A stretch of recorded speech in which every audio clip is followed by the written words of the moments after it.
Shalom, saudara kasih Tuhan, kembali kita pagi hari ini dalam renungan pagi. Kita lanjutkan pembahasan kita tentang bersuka cita. Saudaraku yang kasih Tuhan, jelas kita tidak bersuka cita karena musuh kita terperosot atau musuh kita mengalami masalah lalu kita bersuka cita. Kalau itu yang terjadi, berarti kita ini bersuka cita tidak di dalam Tuhan. Karena bersuka cita kita dalam Tuhan itu mengandung yang disebut dengan kasih.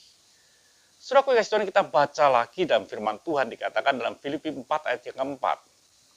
Bersukacitalah senantiasa dalam Tuhan. Sekali lagi kukatakan bersukacita.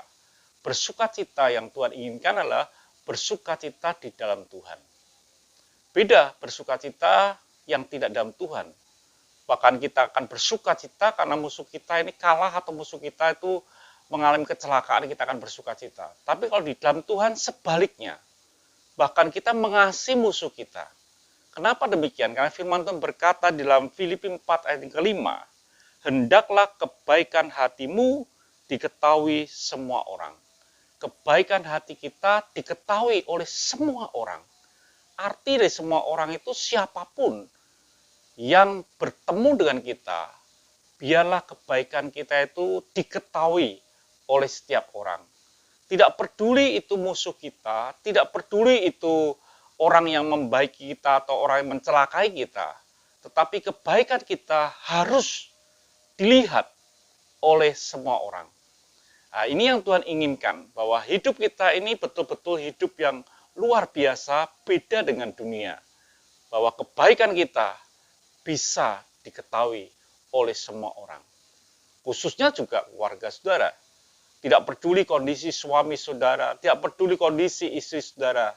Biarlah itu pun diketahui oleh semua orang. Pertanyaannya, saudara kasih Tuhan, apakah kebaikan kita diketahui oleh istri, suami, atau bahkan diketahui oleh mertua kita?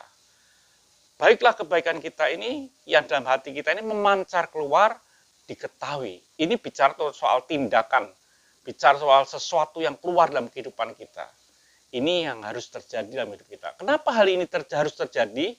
Dikatakan jelas, saudaraku, hendaklah kebaikanmu diketahui semua orang, Tuhan sudah dekat. Masalahnya bahwa Tuhan kita ini akan segera datang. Artinya juga kita ini tidak punya waktu yang panjang. Waktunya sangat singkat. Bila waktu yang singkat ini, kebaikan kita memancar keluar dan diketahui oleh semua orang. Tuhan memberkati. Mari kita berdoa. Terima kasih Bapa untuk pagi hari ini. Biarlah kebaikan hati kami memancar keluar, diketahui oleh semua orang. Tidak pandang bulu. Haleluya. Amin.